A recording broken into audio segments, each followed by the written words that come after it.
The security camera shook as someone slammed into the glass door. A loud crash echoed through the small gas station. Chips and candy flew across the floor. The cashier screamed and ducked behind the counter. Then the man in the black hoodie pulled out a gun. Everyone froze. A teenage boy named Ethan stood near the drink cooler, holding a bottle of soda. His hands shook so badly that the bottle slipped and hit the floor. The sound made the robber turn fast. The masked man pointed the gun directly at Ethan. "Get on the ground," he shouted. Outside, rain poured from the dark sky. Lightning flashed across the parking lot. The security cameras recorded every second. Then something happened that nobody expected. Another person stepped into the gas station behind the robber. It was a woman wearing a gray coat. At first, she looked scared. Normal. Harmless. But then she slowly locked the front door. Click. The robber turned toward her in confusion. "What are you doing?" he asked. The woman smiled. And that was the exact moment everything changed. Because the police later said this was one of the most brutal crimes ever caught on camera. But nobody knew that yet. Not Ethan. Not the cashier. Not even the robber himself. And when the woman reached into her pocket, the security camera captured something so shocking that people across the country could barely believe it was real. 3 days earlier, the town of Ashton looked peaceful. Kids rode bikes down the sidewalks. Families walked dogs in the evening. Nothing dangerous ever seemed to happen there. Ethan Parker lived 2 streets away from the gas station. He was 16 years old and spent most afternoons helping his mom at home. His father had died years ago, so Ethan tried hard to take care of things around the house. People liked Ethan because he was quiet and kind. Every Friday night, he walked to the gas station to buy snacks and sodas before movie night with his best friend, Caleb. That Friday started like every other one. At school, students laughed in the hallways while teachers handed out homework for the weekend. Ethan sat beside Caleb at lunch, talking about basketball and video games. But across the cafeteria, another student watched Ethan carefully. Her name was Riley Vance. Riley had moved to Ashton only 6 months earlier. She barely talked to anyone. Most students thought she was strange because she always wore dark clothes and sat alone. Sometimes Ethan noticed bruises on her arms. Sometimes he saw fear in her eyes. But whenever teachers asked if she was okay, she always nodded and said yes. That afternoon, Ethan saw Riley standing outside school while rain clouds rolled across the sky. "You okay?" he asked. Riley looked nervous. Then she forced a small smile. "Yeah," she whispered. "Just tired." Before Ethan could say anything else, a black SUV pulled up beside the curb. Riley's face suddenly lost all color. A man sat inside the vehicle, staring at her through the window. He looked about 40 years old with rough skin and cold eyes. "Who's that?" Ethan asked quietly. "My uncle," Riley answered quickly. But something about the way she said it felt wrong. The man kept staring at Ethan. Not blinking. Not smiling. Just staring. Then he slowly tapped his finger against the steering wheel. Tap, tap, tap. Riley hurried toward the SUV. Before getting inside, she looked back at Ethan with terrified eyes. It lasted only 1 second. But Ethan never forgot that look. Later that night, rain poured over Ashton. Streets became shiny and empty. Thunder shook the windows of nearby homes. Ethan texted Caleb. "Movie night still on?" Caleb replied instantly. "Yep. Meet at the gas station first." At 8:47 p.m., Ethan pulled his hoodie tighter and walked through the rain toward the gas station. Inside, the cashier named Mr. Doyle watched a baseball game on a tiny television behind the counter. Everything seemed normal. Until the black SUV pulled into the parking lot. Ethan recognized it immediately. The same vehicle from school. His stomach tightened. The driver stepped out slowly. It was Riley's so-called uncle. But this time, he wasn't alone. A woman in a gray coat sat in the passenger seat, watching the gas station, watching Ethan. And when the man opened the trunk, Ethan saw something inside that made his blood run cold. A roll of duct tape, a shovel, and another person tied up in the back. Then the man looked directly at Ethan and smiled. Right before the gas station lights suddenly went out. The entire gas station went dark. Ethan froze near the drink cooler as thunder exploded outside. For 1 second, nobody moved. The only sound was the rain hammering against the windows. Then Mr. Doyle shouted from behind the counter. "What the heck happened?" Emergency lights flickered on above the shelves, covering the store in a dim red glow. Everything looked strange and dangerous. The man from the SUV slowly stepped through the front door. Water dripped from his jacket onto the floor. Behind him came the woman in the gray coat. And outside in the parking lot, the SUV trunk was still open. The tied-up person inside was moving, trying to escape. Ethan's heart pounded hard. The man looked around the store calmly, almost like he owned the place. Then he locked the door. Click. Mr. Doyle grabbed the phone behind the counter, but the woman pulled out a handgun so fast that Ethan barely saw it happen. "Don't," she said coldly. Mr. Doyle slowly raised his hands. Ethan couldn't believe what was happening. He had only come for snacks and soda. Now he was trapped inside with armed strangers during a storm. The man walked closer to Ethan. Up close, his face looked even worse. A scar ran down the side of his neck. His eyes looked empty, like he didn't care about anyone. "You're Ethan Parker, right?" the man asked. Ethan's mouth went dry. "How do you know my name?" The man smiled slightly. "Riley talks about you." Ethan glanced at the woman. "Where is Riley?" Nobody answered. Instead, the woman walked toward the windows and pulled the curtains shut so nobody outside could see in. The tied-up person in the SUV trunk began kicking harder now. Boom, boom, boom. Mr. Doyle looked terrified. "You people are insane," he whispered. The man suddenly slammed his fist onto the counter. "Quiet!" Everyone jumped. For a few seconds, nobody spoke again. Then Ethan noticed something strange. The woman looked nervous too. Not scared of police. Scared of the man. She kept glancing at him carefully, like she was waiting for him to explode. The man pulled out his phone and checked the time. "She should be here by now," he muttered. "Who?" Ethan asked before he could stop himself. The man stared at him. Then he smiled again. "Riley." Outside, lightning flashed bright enough to light up the whole parking lot.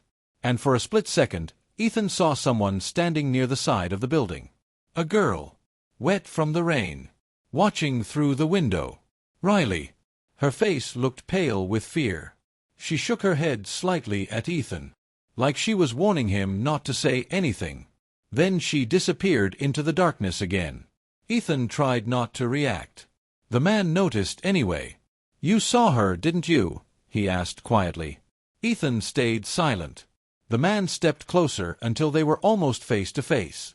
"She caused a lot of problems for me," he said softly. "You know what happens to people who cause problems?" Ethan didn't answer. The woman in the gray coat suddenly spoke.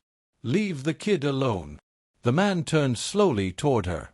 The air inside the store felt heavy. Dangerous. For a moment, Ethan thought the man might hit her. But instead, he laughed. "You getting soft on me now, Claire?" Claire didn't smile back. Then the sound came again from outside. Boom, boom, boom. The tied-up person was still alive. Still fighting. Mr. Doyle looked sick. "You can't leave somebody in there," he whispered. The man grabbed a bag of chips from a shelf and ripped it open casually. "You should mind your own business." Rainwater dripped from his boots while he ate. Ethan's mind raced. He needed to do something. There had to be a way out. Then he remembered the back storage room. There was another exit behind it. If he could reach it. Suddenly the front door rattled violently. Everyone turned. A police officer stood outside in the rain. Officer Daniels. He was probably checking on the power outage. The officer shined his flashlight through the glass. The man with the scar instantly pulled out his gun. Claire cursed under her breath. "Don't do this," she whispered. Officer Daniels knocked on the door. "You folks okay in there?" Nobody moved. The officer frowned suspiciously. Then Ethan made a choice. Before anyone could stop him, he screamed, "Help US!" Everything exploded into chaos. The scarred man grabbed Ethan violently and threw him against the shelves. Chips and bottles crashed everywhere. Officer Daniels reached for his radio outside. Claire suddenly pointed her gun at the scarred man. "Don't!" she shouted. For one shocking second, both guns were raised. One pointed at Ethan. The other pointed at the scarred man. And outside, Officer Daniels was pulling out his weapon as the gas station door slowly began to open. Officer Daniels pushed the gas station door open carefully, rain blowing in behind him. "Everybody stay where you are," he shouted. The scarred man grabbed Ethan and dragged him backward, pressing the gun against Ethan's head. "Take one more step and the kid dies," he growled. Officer Daniels froze instantly. Water dripped from his police hat onto the floor while his flashlight shook slightly in his hand. Claire still had her gun aimed at the scarred man. "Let Ethan go," she said. The man laughed darkly. "You think I won't do it?" Ethan could barely breathe. The cold metal pressed against his skin made his whole body shake. Mr. Doyle slowly crouched behind the counter, trying not to be noticed. Outside, thunder cracked across the sky so loudly that the windows rattled. Officer Daniels spoke carefully. "Listen to me. Nobody has to get hurt tonight." The scarred man smiled. "Too late for that." Then something unexpected happened. The tied-up person in the SUV trunk finally broke free. The trunk burst open. A young woman tumbled out into the rain, her wrists still wrapped in duct tape. She screamed for help. Officer Daniels turned toward the parking lot in shock. Jesus Christ! That tiny distraction was enough. The scarred man fired his gun. Bang! The shot exploded through the gas station. Glass shattered beside Officer Daniels as he ducked for cover behind a display shelf. People screamed. Ethan broke free from the man's grip and crashed onto the floor. Claire immediately fired back. Bang! Bang! Bullets tore through the snack aisle. Bags of chips burst open like explosions. The scarred man dove behind the counter while Mr. Doyle cried out in fear. Everything became noise and panic. Ethan crawled desperately across the floor toward the back storage room. Officer Daniels shouted into his radio. "Shots fired! Shots fired at Miller's gas station. Send backup now." Outside, the woman who escaped the trunk stumbled through the rain toward the road, screaming for help. Claire lowered her gun for 1 second and looked at Ethan. "Run!" she yelled. Ethan scrambled to his feet and rushed toward the storage room door. But before he reached it, the scarred man appeared again. His face looked wild now. Angry. Dangerous. He grabbed Claire by the throat and slammed her against the shelves. "You ruined everything!" he screamed. Claire gasped for air while trying to push him away. Officer Daniels fired once. The bullet missed the scarred man but shattered the coffee machine behind him. Hot coffee sprayed everywhere. The man pulled Claire in front of him like a shield. "Drop the gun!" he yelled at the officer. Officer Daniels hesitated. Claire looked directly at Ethan. There was fear in her eyes now. Real fear. Then she whispered something. "Riley!" The back storage room door suddenly burst open. Riley stood there holding a baseball bat. Rainwater dripped from her clothes. Her hands trembled badly, but her eyes burned with anger. "You're not hurting anyone else," she said. The scarred man stared at her in disbelief. "Riley," he said quietly, "you should have stayed hidden." Ethan looked between them, confused. "What's going on?" Riley's voice cracked. "He's not my uncle." The room went silent for 1 terrible second. Then Riley spoke the words nobody expected. "He kidnapped me 2 years ago." Mr. Doyle covered his mouth in shock. Officer Daniels slowly tightened his grip on his weapon. Riley pointed at the scarred man with the bat shaking in her hands. "His real name is Victor Hale." Ethan felt sick. He had seen stories online about Victor Hale. Everyone had. A criminal wanted across multiple states. Kidnapping. Murder. Disappearances. People called him the highway ghost because victims vanished without a trace near lonely roads. And now Ethan realized something horrifying. Victor Hale had been living in Ashton the entire time, pretending to be Riley's family. Victor smiled slowly. You should have listened to me, Riley. Tears filled Riley's eyes. You killed my sister. Victor's smile disappeared. The storm outside grew louder. Police sirens echoed faintly in the distance now.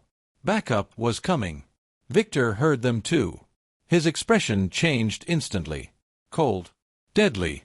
Then he suddenly shoved Claire hard into Officer Daniels and sprinted toward the back exit. Stop! Daniels shouted. Victor fired 2 more shots while running. Bang! Bang! One bullet smashed into the wall. The other hit the lights. The gas station went completely dark again. People screamed in confusion. Somewhere in the darkness, Ethan heard Riley crying. Then came another sound. A loud thud, followed by silence. Then Victor's voice whispered from the darkness. You should never have followed me, Riley. And suddenly the security cameras stopped recording. Darkness swallowed the gas station. The only light came from flashes of lightning outside the windows. Ethan could hear breathing, footsteps, someone crying softly, and somewhere in the darkness, Victor Hale was moving. Officer Daniels held his flashlight tightly, but it had fallen during the shooting. The beam pointed sideways across the floor, making shadows twist across the walls. Everybody stay calm, the officer shouted. Then came another sound. Drag, drag, like someone pulling a body across the floor. Riley gasped. No. Ethan's chest tightened. Victor's voice came from somewhere near the back exit. You should have stayed quiet, Riley. Claire slowly stood up near the shelves, rubbing her bruised throat. Her face looked pale under the flashing stormlight. You don't have to do this anymore, Victor, she said carefully. Victor laughed from the darkness. You still think I care? Officer Daniels reached for the flashlight on the floor. The second he touched it, bang! A bullet exploded through the shelf beside him. Wood and candy sprayed everywhere. Everyone screamed again. Victor had seen him. Officer Daniels ducked behind the counter. Backup is almost here, he yelled. Victor answered calmly. They won't make it in time. Ethan's heart pounded hard. He crawled carefully toward Riley's voice. Riley, he whispered. I'm here, she whispered back shakily. Lightning flashed again. For 1 second, Ethan saw Victor near the back hallway. He was dragging Claire toward the storage room with one arm while holding the gun in the other. Claire struggled weakly. Victor slammed the storage room door shut behind them. Then came the sound of a lock clicking. Officer Daniels grabbed the flashlight and pointed it toward the hallway. Victor, open that door now. No answer. The officer moved carefully toward the storage room while Ethan and Riley followed behind. Mr. Doyle stayed near the counter, shaking too badly to stand. Rain hammered the roof like drums. Officer Daniels pressed his ear against the storage room door. Inside, something crashed loudly. Then Claire screamed. Riley covered her mouth. Officer Daniels stepped back and kicked the door hard. Bam! The door barely moved. Again. Bam! Still locked. Inside, Victor shouted angrily. Then came another horrible sound. A loud smack. Claire cried out in pain. Ethan felt sick. Please hurry, Riley whispered. Officer Daniels backed up farther. This time the door's coming down. He charged forward. Crash. The door burst open. Everyone froze. The storage room looked like a nightmare. Shelves were knocked over. Boxes covered the floor. Claire lay against the wall, bleeding from her forehead. And Victor stood in the middle of the room pointing his gun at another person. A little boy, maybe 8 years old. His hands were tied. His face was covered in tears. Ethan couldn't believe it. There's another kid, he whispered. Riley looked horrified. Victor smiled slowly. This one was next. Officer Daniels raised his weapon instantly.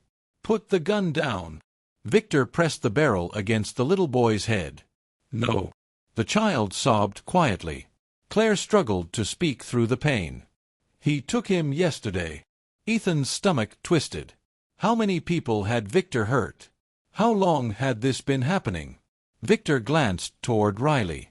You ruined everything, he said coldly. Riley stepped forward despite her fear. You murdered my sister. Victor shrugged. She talked too much. Riley burst into tears. Officer Daniels kept his aim steady. Victor, this ends tonight. For a moment, nobody moved. Only thunder. Only rain. Then Victor suddenly smiled again. And that smile terrified Ethan more than the gun. Because Victor no longer looked worried. He looked prepared. Victor slowly reached into his jacket pocket. Officer Daniels shouted, "Don't move!" But Victor pulled out a small black remote. Claire's eyes widened instantly. "Oh no!" Victor pressed the button. Outside, the black SUV exploded. Boom! The blast shook the entire gas station. Windows shattered inward. Glass flew everywhere. People screamed as fire lit up the parking lot bright orange. The shockwave knocked Ethan onto the floor. Smoke filled the building. Car alarms screamed outside. And during the chaos, Victor grabbed the little boy and disappeared through a hidden door at the back of the storage room. Riley saw it first. "There!" she screamed. Officer Daniels rushed forward, but when he reached the hidden doorway, he stopped suddenly. His flashlight revealed a narrow underground tunnel beneath the gas station. Dark, wet, and deep below, Victor's voice echoed upward. "If you follow me, people die." Smoke filled the gas station while flames burned outside in the parking lot. Officer Daniels aimed his flashlight into the underground tunnel. Dirty water dripped from the ceiling. The narrow path disappeared deep into darkness. Victor Hale's footsteps echoed farther below. And somewhere down there, the little boy was crying. Riley wiped tears from her face. "We have to save him." Officer Daniels looked back toward the front of the gas station. Police sirens were finally screaming nearby now. Red and blue lights flashed through the smoke. But Victor was escaping. And he still had a child. Daniels made his choice. "Stay behind me," he ordered. Ethan didn't want to go. Every part of him wanted to run home and hide forever. But when he looked at Riley, he knew he couldn't leave. The three of them entered the tunnel. The air smelled wet and rotten. Old pipes lined the walls. Rats rushed across the ground when the flashlight passed over them. Claire stayed behind with the injured Mr. Doyle, too weak to follow.